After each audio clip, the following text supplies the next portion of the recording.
What he had done was worse than any abuse. That's how big of a deal my husband, John, has caused.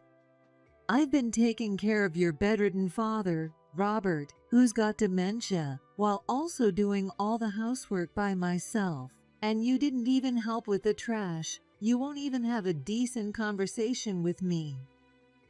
Then one day, John shoved divorce papers in my face.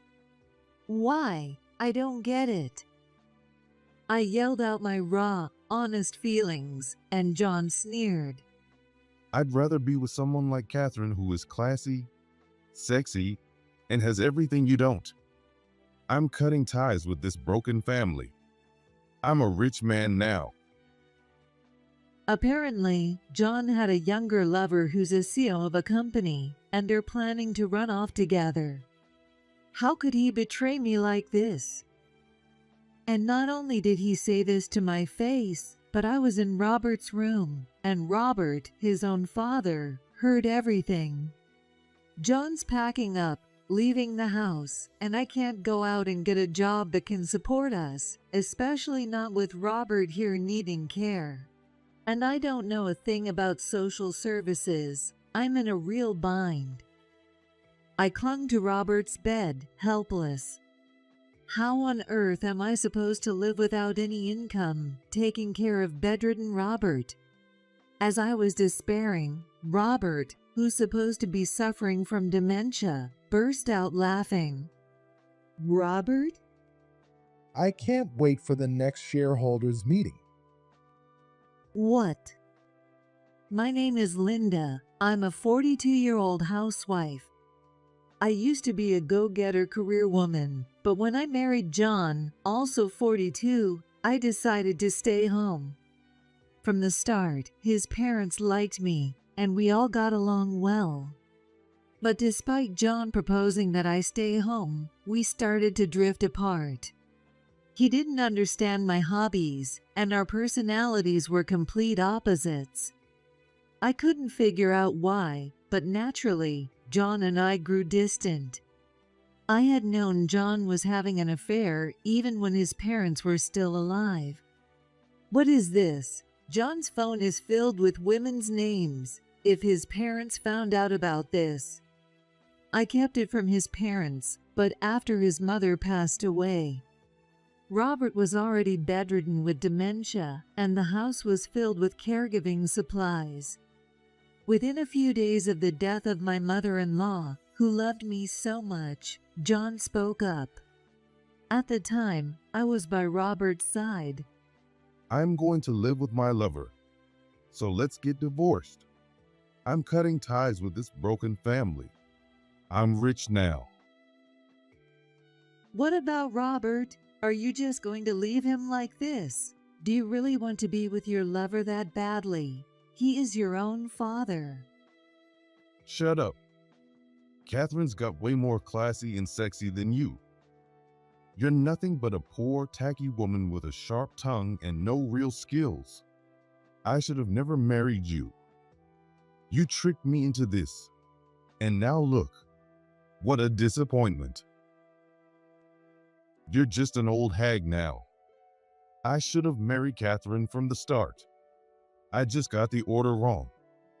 Besides, caregiving is women's work, right? Why don't you just stay here and look after Dad since you don't have a home to go back to anymore? Well, go on. Have a little bonding time with Dad while I'm off living my best life. I chased after John as he packed his things. He was stuffing clothes and work tools into his suitcase. He was completely set on leaving. That's when I lost it. Are you out of your mind, saying all that where Robert can hear you? He's the one who raised you. How can you toss him aside so easily, like an old candy wrapper? Don't you have any shame? You're worse than a dog. What do you care? You're boring and we never agree on anything. And your gardening hobby? Total waste of money? I wanted to travel, but you said no because Mom was sick? You ganged up on me with Dad back then. The whole thing's just been a mistake from the start. I'm marrying Catherine. Gotta go meet her parents too. So yeah, I'm leaving and I'm not coming back. Here's the divorce papers. I've already got my part filled out. Not like Dad's got any inheritance anyway. So good luck with him. And with that, John walked out. I was in shock, frozen by how cruel his words were. I went back to Robert's room. Tears I couldn't hold back poured out, and I collapsed, clinging to Robert's bed. My life was ruined by a man like that. He's the kind of guy who doesn't feed the fish once he's caught them. He said all the right things when he proposed, but once we were living together, I became nothing but a nuisance. What has my life even been? It's unbearable. Robert was silent. He's got dementia now. I don't know what to do from here. Then suddenly, Robert started laughing again, louder this time. His laughter was so out of place, I jumped away from his bed. Robert? I can't wait for the next shareholders meeting. What do you mean? There shouldn't be a company anymore. Before Robert developed dementia, he used to run a small manufacturing business. But as far as I know, he's no longer the president. At first, I thought Robert was just rambling. But then, Robert gave me some instructions, and I peeked inside his dresser. Following his directions, I opened a drawer and moved some things aside. That's when I found a business card. Robert, there's a business card here. Who is this person? An old friend of yours? For anything regarding that idiot, you should consult with this man. I'm not totally senile yet. The name on the card read George Murphy. I've never seen anyone by that name come to the house. I quickly reached out to this George fellow. As I clumsily explained the situation, George abruptly said and hung up. I'll be over to your house right away. While I waited, I kept busy with housework, and in less than an hour, a man who introduced himself as George arrived. He looked younger than Robert, but he still seemed to be in his 50s or 60s. Hello, nice to meet you. I'm George Murphy, and I used to be Robert's secretary. I'm Linda, his daughter-in-law. Would you like to see Robert? I showed George to Robert's room. I had already told George about John's behavior. Robert, what a horrible thing to go through, and at the hands of your own son, no less. It's disgraceful. I left them alone for a bit. When George came back into the living room, he said, Excuse me, Linda. Yes, let me get you something to drink. I served him coffee and some pastries, and we started talking. I heard that Robert no longer owns the company. When Robert was still active, I was his secretary. He handed the presidency over to me and became the chairman. Robert was the chairman. Yes, the company Robert founded was an elite team that could make any kind of part, and we worked with major corporations. Believe it or not, the company he started, which I now run, is actually quite well known. When John was still young, Robert hurt his leg, and that's when he passed the company to me. I see, but now, without John, what are we supposed to do? Don't worry, I can't provide care myself, but I'm well versed in caregiving and welfare services. Just follow my instructions from here on out. We're going to make sure John gets what's coming to him. I followed George's reliable guidance. The first thing I did was find a home care company that could come to the house. It didn't take long to find a few options online. After discussing with a few, I chose a company to provide the care we needed. It turns out that neither John nor I knew this, but Robert's savings totaled several $1,000,000, and his account is still unfrozen. Once the care services were in place, I signed the contract, giving me more freedom to move around. Meanwhile, George held a shareholders meeting where he exposed both Robert's and John's actions to the investors. Rumors started spreading among the investors. Have you heard? That company run by Catherine Brown, the young CEO, is in big trouble. She ran off with Robert's son, didn't she? I don't want to invest in a company like that. I'm not interested in holding any of their stuff. Honestly, that company is done. I can't stand places like that. George explained that investors are very sensitive to gossip. Hearing the rumors, investors began selling off stock from Catherine's company. Her reputation as a young CEO took a massive hit. Just as George had planned, Catherine started running into financial trouble. On top of the affair, the company's reputation plummeted, and after a resolution to remove her as CEO, the board sued her for massive damages. Her company eventually went bankrupt, and she was forced to file for personal bankruptcy. One day, while the home care worker was here, John showed up at the house with a woman who seemed to be his mistress. Hey, you did something, didn't you? Catherine's company is gone, and she's in serious trouble because of you, you coward. John suddenly started shouting, but I didn't flinch. I replied calmly, giving him a cold stare. Yelling at the door, "Don't forget the neighbors can see you. Why don't you come inside if you want to talk, or do you want me to call the cops after you finish yelling?" I asked the home care worker to look after Robert and led John and the woman, who I assumed was Catherine, into the living room. I didn't offer them anything to drink, and the three of us sat at the table. So, you're just leaving Dad, huh? After everything you've said, you're just going to leave him like that? The home care worker is taking care of him. They're way better at it than I am, and more importantly, they understand people. So, what do you want? Didn't you say you were cutting all ties with us? You did something to Catherine's company, didn't you? Excuse me? What are you talking about? The young woman sitting next to John must be Catherine Brown. She glared at me, but I wasn't intimidated.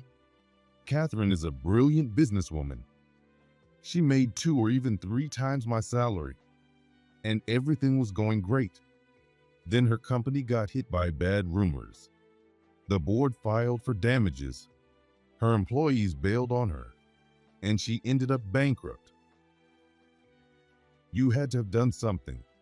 You've always resented us because we were doing well, so you must have secretly worked to destroy her company. That's some imagination you've got there. I didn't do anything. What power does a stay-at-home wife like me have? You're just lashing out at me because you're upset. And by the way, I've already filed the divorce papers, so we're strangers now. Why don't you take your little girlfriend and leave? Get any job and pay off that debt you owe. If you can't, then I guess you'll just have to get used to being poor. What did you just say?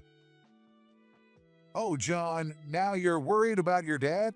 You've got a wife but still managed to have a mistress, and I thought you might have turned a new leaf, but clearly the bad habits are still there. Just then, George came into the living room. I had given him a spare key for emergencies. Who the hell is this old man? John, I've heard all about your behavior, and you must be Catherine Brown. I've been waiting to meet you. I'm sure you haven't forgotten the name George Murphy. When George sat down next to me, Catherine started to look scared. Sensing there was more to this, I decided to ask, "George, do you know Catherine?" Yes, she used to work as a clerk at my company, but she was actually a spy for a competitor. She stole confidential information and disappeared. Oh, so Catherine's a thief. I deliberately used a tone that would provoke her. Catherine shot me a look of resentment, tears welling in her eyes. You should be grateful I didn't file a police report, Catherine Brown. Now, John, this is my first time meeting you, but I've heard plenty from your dad. You caused a lot of trouble for your parents when you were a kid and never showed them any respect. Aren't you ashamed of yourself as a man? Who the hell is this guy? And you, Linda? Are you into old men now? Watch your mouth. George's sharp rebuke had an impact like no other. Even I flinched a little. You threw away a wonderful wife for a younger woman, and you're not ashamed? And you abandoned your parents. I heard you didn't even show up to your mom's funeral because you were at the casino. Oh, right. I forgot to introduce myself. I used to be your dad's secretary. Now, I'm the president of his company. My dad's company? That's a lie. That company's been gone for years. Don't try to fool me. My dad told me himself. He doesn't have company anymore. That's because your dad didn't want to hand the company over to you. You caused so much trouble in school and got arrested a bunch of times, and he didn't want such a person to succeed his company. I totally understand how your dad, Robert, felt. A man who abandons a loyal wife or a mistress isn't fit to be president of anything. What did you say? Oh, and I brought these for you too to sign. First, this one. What is it? A pledge. And then this one. What the? A claim for damages. Why are we being sued for damages? We're the victims here. It's her fault. This woman did something to ruin Catherine's company. I'm the one who brought down your company. Linda had nothing to do with it. Or do you just want to blame everything on her? By the way, your employees said Catherine ran the company like a tyrant. If you missed one day, you'd get 3 days pay docked, even if it was for the flu. When they quit, they had to sign a contract not to talk about the company. Your former company is known for things like that. People normally report it, but most just avoid dealing with your toxic business. It's basically a toxic workplace, right? Catherine lowered her head. Seeing that she didn't deny it, it was clear that it was true. I was shocked by how exploitative Catherine's company was.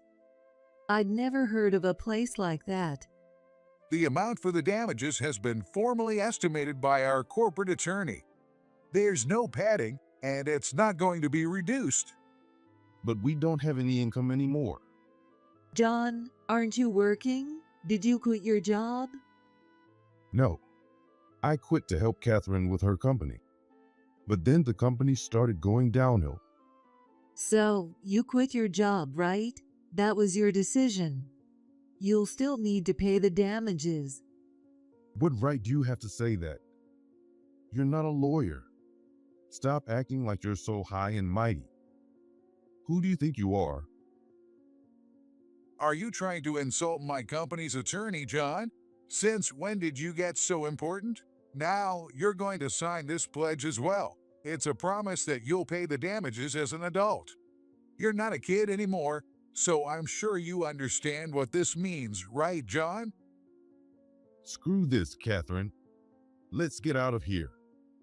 We don't need to be here. Yeah. What a coward. He's trying to run from paying the damages and from signing the pledge. Just like a child, he doesn't even realize what he's done. After all the trouble he caused his parents, now he wants to run away again. John, is that how you're going to live your life? Just running away? Don't you think that's a pretty sad way to live? Do you want your life to be defined by running? Oh, and by the way, don't expect me to take care of you when you're old. Maybe Catherine here can handle that. And Catherine, you stole our company's confidential information for your own benefit while we were left to suffer in silence. As a CEO, don't you care about your reputation? You wouldn't want people to say the boss was a thief, would you? Or would you prefer we make that theft public? We're fine with that if you want. Or you could just sign the pledge and get ready to pay the damages. Do you really want to spend the rest of your life dodging the media? I'll sign the pledge. Catherine, you don't have to do this. Don't let them intimidate you. We can start another company. No. If I don't sign this, I'll be hounded by the media forever. I don't want that life. Besides, I really did steal the confidential information. If we get sued and more debt piles up. With that, Catherine signed the pledge. I quickly took it from her before it could be torn up. But we don't have any income. We can't make the payments. That's your problem, not mine. What I need from you and Catherine is the promise to pay. If the payments get delayed, we'll just extend the period. That doesn't concern me. Now, John, sign the pledge too. What are you waiting for? You proposed to me, but you've done nothing but belittle me ever since. The food's bad, the ironing is sloppy, the cleaning and laundry are half done, and on top of that, I'm not thoughtful enough. I'm not your servant. Why should I listen to you like you're giving orders? And Catherine Brown, this guy is the type to stop feeding the fish once he's caught it. Sure, he's treating you well now, taking you shopping, maybe even buying you designer bags. But once you marry him, all of that will be gone. He's only good in the beginning. You might feel like a princess now, but you'll soon realize it's all an illusion. I'd never do that. It's all in your head. You're just jealous of Catherine. Catherine, don't listen to her. She's just trying to tear us apart. And this damages amount? It's a lie anyway. Are you still going on about that? I never thought you'd be such a scumbag. I used to doubt all the bad things I heard about you, but now I see they're true. Now, sign the pledge, promise to pay, and get out of here. I don't have time to waste on you two. John, sign the pledge now. John glared at me but eventually signed the pledge. He was probably just eager to leave. I kicked both John and Catherine out of the house. It was about time to start preparing Robert's dinner. George, thank you so much. I feel so much better now, and I really appreciate it. I wouldn't have been able to do anything on my own, and I was so lost with Robert. No need to thank me. I'm just glad I could see Robert again. And if the damages payments get delayed, or if anything else happens, don't hesitate to contact me. I'll go with you to follow up on it. George smiled warmly as he spoke. After George and the home care worker left, I spoke to Robert. Thanks to George, we'll be getting the damages. Thank you, Robert, for introducing me to him. Robert was lying in bed, seemingly asleep, but I thought I saw a little smile across his face. 2 months later, the damages payments started coming in, likely from some job John had found. I'd been scraping by on savings, so having a steady source of income gave me peace of mind. But soon, the payments started becoming irregular. Sometimes they came in monthly, sometimes every other month. It wasn't consistent. I worried that at this rate, my savings might run out. But the payments weren't so delayed that it seemed suspicious, and I had no idea where John and Catherine were living now. I didn't know what to do, so I called George. Is that so? Are the payments unstable? Yes, but it's not like they've stopped entirely, so I'm unsure of how to proceed. Let's go to see John once. I know where he's staying. Let me help you as a way of repaying Robert. Thank you so much. A few days later, I arranged with a home care worker to be away from home for an extended time. I intended to collect the damages from John and Catherine, but I also wanted to see how they were living. They were staying in a rundown apartment that looked like a disaster zone. After explaining the situation to the landlord and getting her permission to enter, we found no one home. However, the place was piled high with trash, like a complete hoarder's house. There was a terrible smell, too. This place reeks. I never should have rented to them. The landlord looked completely disheartened. I couldn't blame her. If it were me, I'd have kicked them out for how filthy it was. Looks like they're not here. Maybe they're out working? They'll be back soon. Both George and I were taken aback by the landlord's confidence. How do you know that? Those two work during the day at the grocery store and at night at a nightclub. I've overheard things because they always fall behind on rent. George, what should we do? Ma'am, would you mind if we waited in the parking lot? We'll stay in the car. Sure, go ahead. I was thinking about collecting rent from them myself soon anyway. With the landlord's permission, George and I waited for John and Catherine. Just as he said, they soon arrived. They looked exhausted, walking with hunched backs and gloomy expressions as they entered the apartment. It was strange to me that they were working so hard but still falling behind on payments. George and I went straight to John's place. We knocked on the door. We stayed silent so they wouldn't recognize our voices. Who is it? It was Catherine who answered. Oh, Looks like you're behind on rent again. what do you want? We're working ourselves to the bone. We don't have any money for you.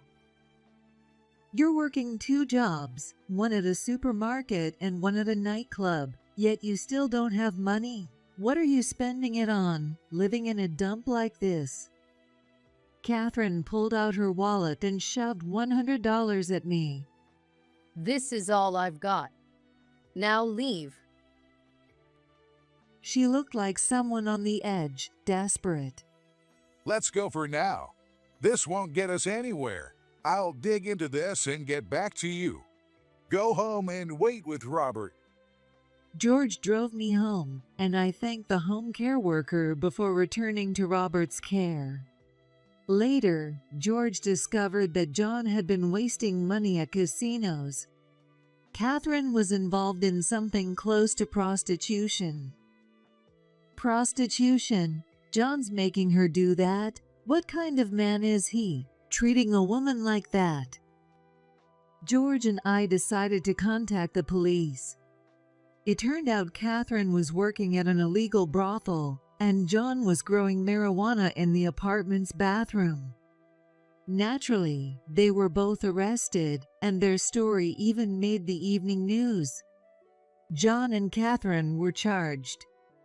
Their lawyer pleaded for a reduced sentence, but it wasn't granted. Catherine cried as she left the courtroom after the trial. What did I do wrong? I worked so hard to pay off the damages. What's so wrong with that? John, on the other hand, stormed out of the courtroom, yelling like a madman. As I watched from the gallery, I felt sorry for Catherine and ashamed that I had ever been married to John. I wouldn't be receiving the damages after all, but with George's help, I managed to get my life back on track. Please let me repay the kindness Robert showed me.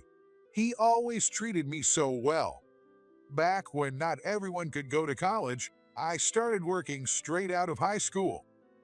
Robert was always kind to me, even though I was just a kid. He'd tell me to pay attention and learn the jobs, and when I grew up, he hired me as his secretary. I'll always be grateful to him. I think Robert would be pleased. Really, thank you. Robert and I lived modestly and quietly, without any luxury. 2 months later, Robert passed away peacefully in his sleep. He died while I was away for just a moment, using the bathroom. I held a small funeral and prayed with George.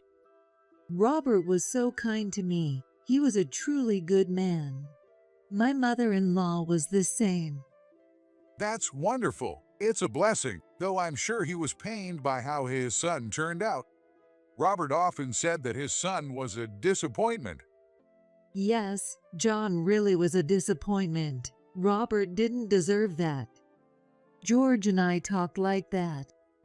Even in death, Robert's presence was strong, and without him, the family home felt eerily quiet. Before she passed away, my mother-in-law secretly changed the house title to my name, so I was able to stay and live in a place filled with memories. I went to visit John and Catherine once. John's mental state had deteriorated, so I couldn't see him. When I saw Catherine, she had no trace of elegance left, even though she was in her 30s. She looked like an old woman. Her hair was streaked with gray, and her skin was in terrible condition. You were right. When I tried to speak, Catherine started sobbing. John's exactly what you said. Once we got married, his whole personality changed, and I worked like a slave. You were right all along. I had no response, and that was the end of the visit. Later, I inherited Robert's estate, but since it was a large sum of money, I no longer needed George's financial support. The paperwork for the inheritance taxes was a headache, but now I'm living peacefully. John and Catherine are still in prison. I never asked about their prison terms because I was not interested in them. Catherine, though still young, was likely tormented by John. It's a sad story. She founded a publicly traded company, but ended up in prison. John probably had a gambling addiction. I hope he's trying to get better now, but I've heard that gambling addiction is incredibly difficult to overcome once it's that severe. At one point, before he proposed, he seemed like a normal guy. But as soon as we got married, we couldn't agree on anything. He may never get out of prison. But now, I'm finally free. I miss my in-laws, but not having to deal with John is a huge relief. I have enough money to live modestly without worrying about food. But I like having something to do, so I've taken a part-time job as a cashier. And just like that, I found happiness.